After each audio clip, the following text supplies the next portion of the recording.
Wallace and Gromit got rich and bought an island. Is it good? Welcome everybody to This Is Reviewable. The movie that we watched this week is The Ballad of Wallis Island, which has actually nothing to do with Wallace and Gromit. That was a misdirect. Did I get you? Did I get you? Yeah, I was tricked. Yeah, but that's dumb because you actually watched the movie, so you should have known the whole time. No comment. All right, what's this one about? Okay, this movie is about this man named Charles. He owns a large property on this island that's in Wales, I think, and he's retired. And then what? He invites a musician to come perform on the island, and he pays this musician a large sum of money to come. After the musician shows up, 500,000 G's. yeah, Herb, the musician, finds out that his former duo, Mate. his former partner, musical partner, who he loved, is also coming to the island to perform in a dating way. Mm-hmm. Yep. But he was not informed of that fact before he actually got to the island, or before she even showed up. Right. And his landing on the island is already he's this kind of rock star guy. He's used to being treated in a certain way. And as he's getting out of the boat, he falls into the boat and his phone gets all soaked and it's just not going great, and he thinks that his host is kind of annoying. Charles is definitely a quirky dude. And he's like, so how many people are going to be at this gig? And Charles is like, less than 100. And then later on, he's like, okay, how many people? You said there were going to be 100 people, because he shows them the site that they're going to do the gig on, and it's just a beach. This patch of rocky beach. And he's like, where are they all going to be? You said there were going to be 100 people. And Charles says, nope, I didn't say that. I said less than 100 people. How many less than 100 people? 99. So it's just gonna be Charles. Yeah, on the it's beach. just for Charles. But it's not just like a weird eccentric guy that just loves the band. He's doing it for a very personal reason. So the duo was called McGuire. I keep wanting to say McGuire because I've never seen McGuire spelt that way, but it's McGwyer. Right. I always see with a UIRE at the end. Like Tobey Maguire? Yeah. But the duo was called McGuire Mortimer, and they were a neo folk band, and they did a lot of, like, it's very Simon and Garfunkel-y. Lots of simple guitar and harmonizing, and that's sort of their style. And this Charles guy, McGuire Mortimer, was his favorite band, just like Fall Out Boy is Micah's favorite band. Don't be disrespectful. Oh my gosh. Quick funny story. We had if you like Fall Out Boy, no hate. Genuinely you do no you. hate. Yeah, you do you. We just had a friend who's really big into music, and he can have some uppity opinions sometimes about music, but he's really nice about it. He's never like rude about it. Anyway, he and one of his friends used to say, Fall Out Boy is my favorite band, and they couldn't get through that sentence without laughing. And we always thought that was so funny. Just, okay, you go. Fall Out Boy is my favorite band. And they couldn't say that without laughing. So anyways, that was an inside joke. Now you're looped in. Welcome. Yeah. But anyway, McGuire Mortimer was Charles' favorite band, as well as his wife, his ex-wife. Ex because she is dead. Wouldn't that be deceased wife? Former wife. Deceased. Well, they part at death, right? Till death do you part. So yeah, ex-wife. I don't think that's the right way to call them that. Fucking deal with it. So dumb. And then Mortimer. So the guy is McGuire and the girl is Mortimer. And Mortimer shows up on the island, played by Carey Mulligan. And the movie sort of just follows this weird situation. And it's an offbeat comedy / heartfelt drama, I would say. And I thought it was quite good. Yeah. It definitely starts off weird, I would say. Like, it's quirky. Yeah, but it's funny the whole time. It is funny.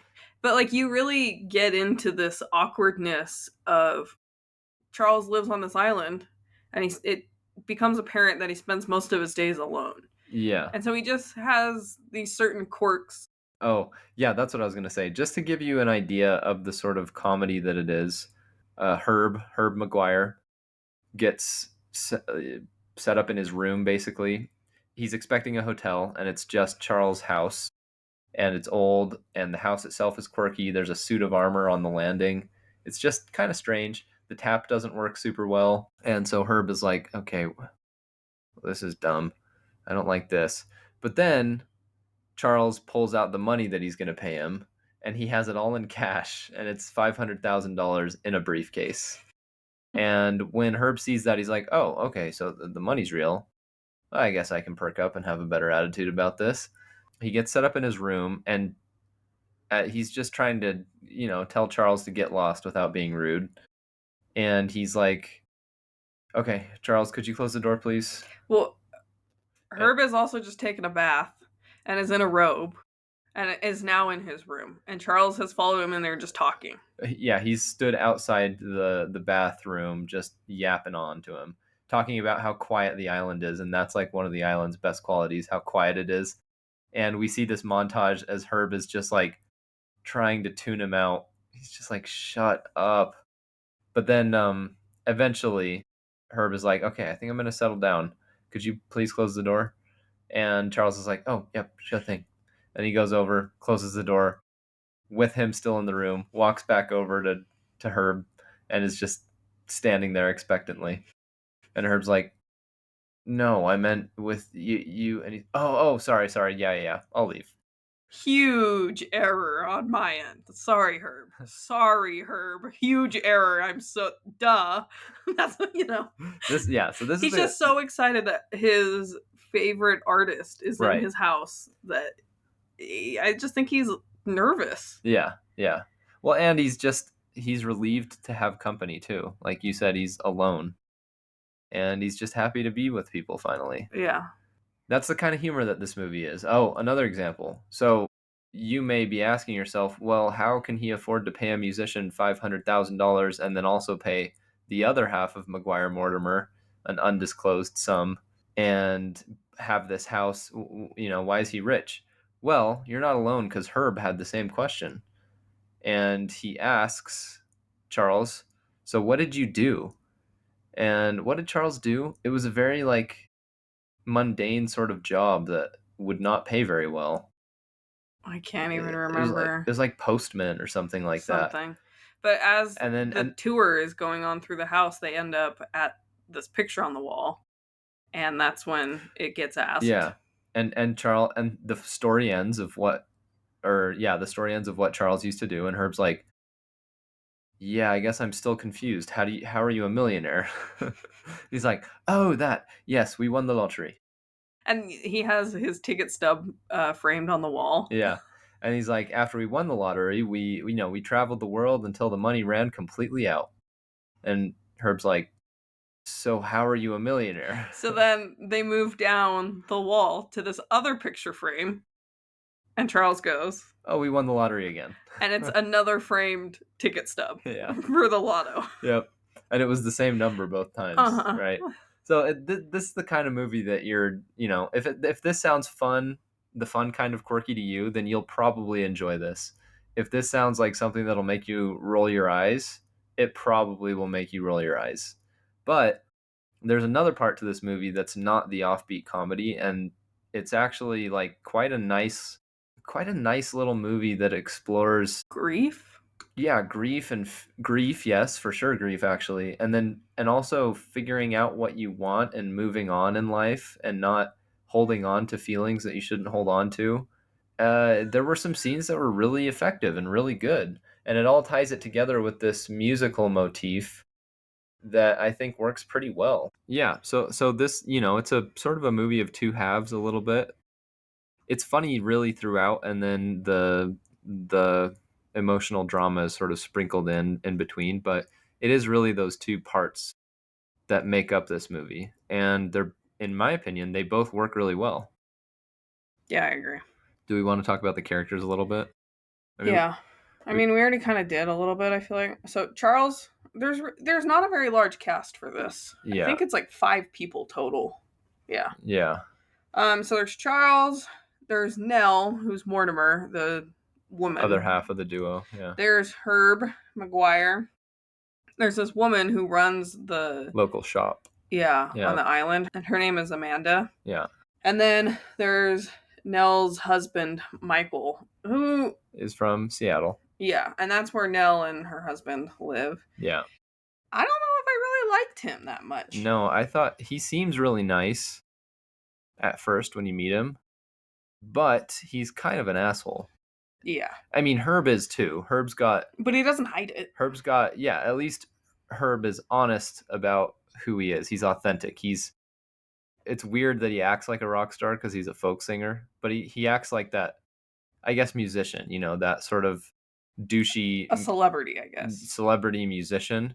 But in the end, it's Herb that ends up endearing himself very much to the viewers and not so much Michael at all. I mean, Michael's very much a side character, anyways. Yeah. So, like, I don't know how much they were ever going to focus on him.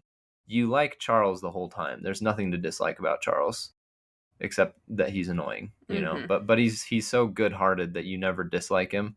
Nell, you like most of the time. She's a very flawed character. I'm not sure I liked her by the end, Yeah.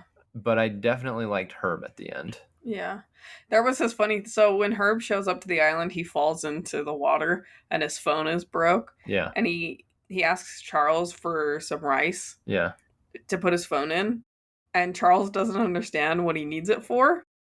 And he's like, "Well, we have some pasta."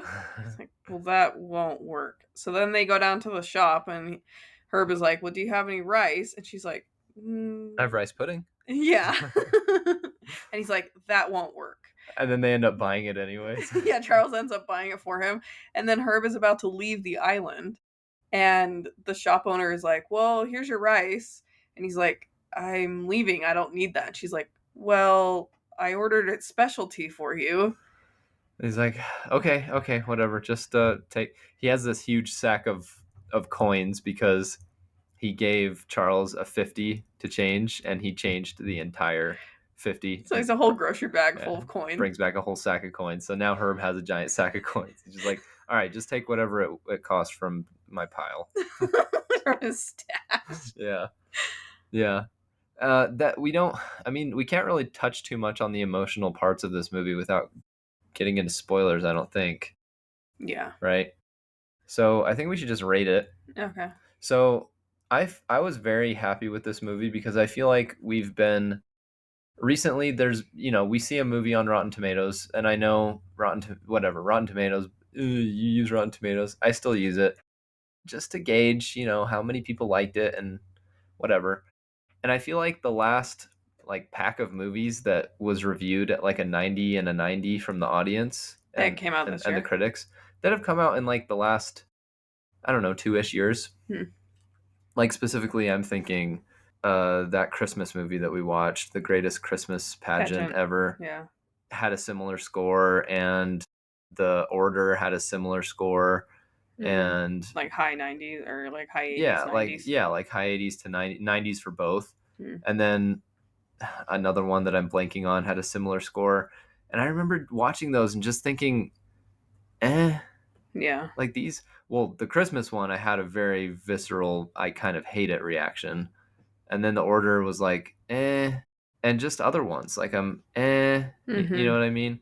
But this one I was really pleased with by the end, so I feel very happy. Maybe I'm gonna be more charitable to it for that reason, but I'm gonna give it an 8.75 beach concerts out of 10. Nice.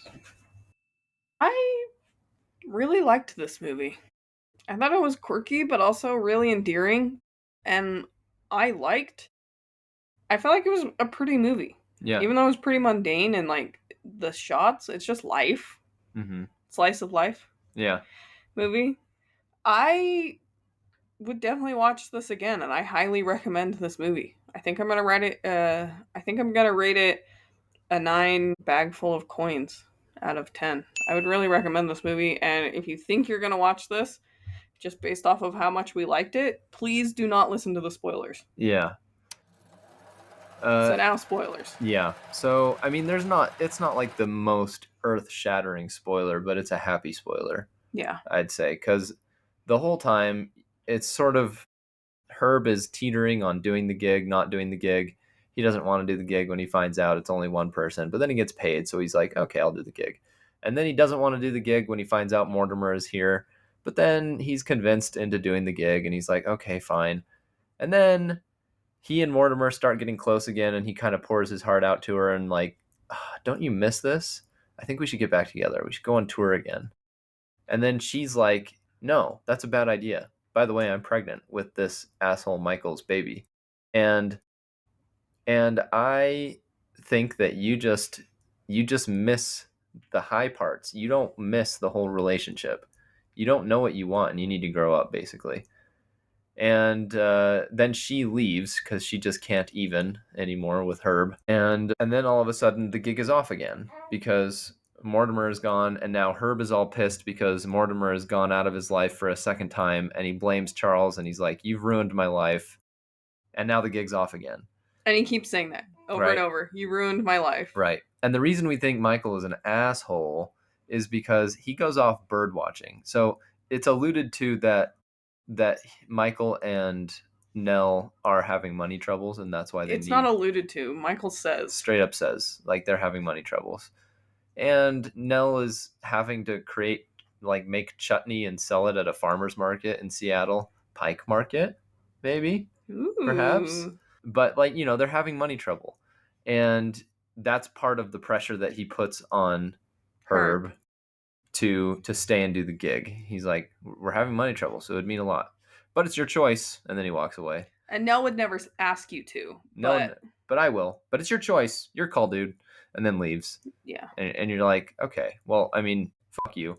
But Herb decides to do it, right? And then he keeps flip flopping. Anyway, Michael goes off and watches birds. Goes on this overnight or 2-night tour. Which, why is he booking that excursion if they're so tight on money, Yeah. right?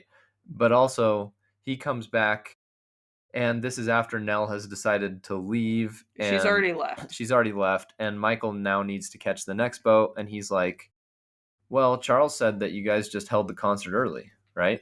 And it went well, and then Nell just left, right?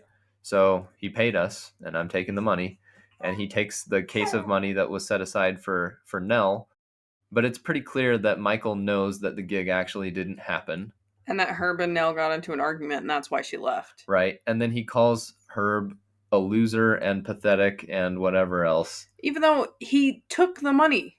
Right. And, pot calling the kettle black, like you are a loser. Yeah. You booked this excursion when you're having money trouble. You are not, I don't know. We don't really know what's going on at home between those two, but he just is kind of a dick. Well, he's kind of two-faced also. Like, Yeah. he's super nice to your face while also being mean straight to your face, but it's like veiled, but not that fully veiled. Yeah, it's sort of like Minnesota nice, but where the did you get that from? You're from Seattle. Yeah. Anyways, Herb comes to Jesus, and he decides that he's going to be doing this concert. And he goes and drops off an invitation for the shopkeeper because he can tell that Charles likes the shopkeeper, and drops off an invitation for her to come to the concert. And the shopkeeper pops around to Charles's house, and she's like, "Are we going to the concert? Your friend Herb, he dropped it off." And he's like, "Oh, I thought we weren't doing the concert." And then anyway, they go down, and Herb has already started, and he's already playing. And he's like, "Oh, And the gig is already halfway done. I didn't think anyone was going to show up." All right, and he's playing all the hits. He's playing all the old stuff that Charles wanted him to play, even though Herb wanted to play his new stuff. And he plays like late into the night, and there's like a montage of him just playing all the songs that Herb wants to hear. And we learn throughout the movie also that part of the reason that Charles is doing this is the anniversary of his wife's death. Yeah. Okay. And one of their last memories together was going to She was a super fan. going to the McGuire Mortimer Like, concert. they made it into the newspaper because she was such a super fan. And it's really like a a beautiful closing of a chapter and the starting of another in the same moment. Right. Because he's mourning his wife. She's been gone for 5 years, and he's letting her go by having this concert Right. while also letting himself be happy Yeah. with this new possibility of a relationship. Amanda. Yeah. And at the same time, Herb is letting go of Nell finally, officially, Yeah. because he knows it's time. And the very last song that he plays is a song that he and Nell were practicing earlier in the movie, and it's like all about Them. and love and whatever. And he's like, okay, for this last song, this is the last time I'll ever play this. So I hope you're. What was the Marie. wife's name? Marie. I hope you're listening. And that's the name of Charles's wife. And then he plays the song, and then that's The the end of the movie. concert. And the next day, he's taking the ferry off the island, gives Herb a giant hug, and signs his guitar, and does all the nice things. And he says, "Thank you very much, Herb, for everything." Because like this experience, Charles. yeah, sorry, Herb. Yeah, you're right, Charles. Jeez. Because this experience has changed Herb's life. Yeah. He's finally ready to start moving on. Well, and like he was And pretty self-involved before, and now I think this trip kind of gave him a reality check. yeah, The world doesn't revolve around you, buddy. yeah. And then the spoiler, I guess, is Charles goes home and finds all the money dumped out onto the table. And you're like, "What?" So what was in the briefcase? And as Herb is leaving the island on the ferry, he opens the briefcase, and he had this is a lot to explain now all at the very end. Anyways, Charles had left Gotten him snacks that he had heard alluded on to, interviews that Herb liked. right, So he'd gotten Herb all these snacks, and Herb was like, "Oh yeah, like whatever. whatever." It's from the old days. He's kind of trying to leave Right. all that behind. And on the ferry, Herb had opened up his briefcase, and it's all of his snacks. All the stuff. And he grabs his favorite apple and tosses it in the air and takes a bite, and that's where the movie ends. And then in the credits you hear Herb recording his new song called The Ballad of Wallis Island. Sorry, that's our baby in the background. And it's like his old music, because Yeah, folksy, and he'd become commercial and was doing a lot of collaborations and very poppy, and now he's doing this old folk song like he used to, about his life-changing experience on Wallis Island. mm-hmm. Really good. It was just really heartfelt. Yeah. I really just loved how this whole movie just tied together. Yeah, and it ended so well. Yeah, Yeah, it was the perfect ending. Yeah, so it's really good. You guys should watch it, I think. Yeah. That's what I'd say. What would you say? Probably something else. I would recommend they watch it. No. Yeah. Also. See, that was technically something else. Okay, so coming up, we have Braden talking about season 4 of Succession, and Micah is finally going to talk about Secret Lives of Mormon Wives. We don't know exactly what we want to watch together, but if you have any suggestions, please leave them in the comments, because we want to know what you guys want us to record. But have a great week, everybody. Bye!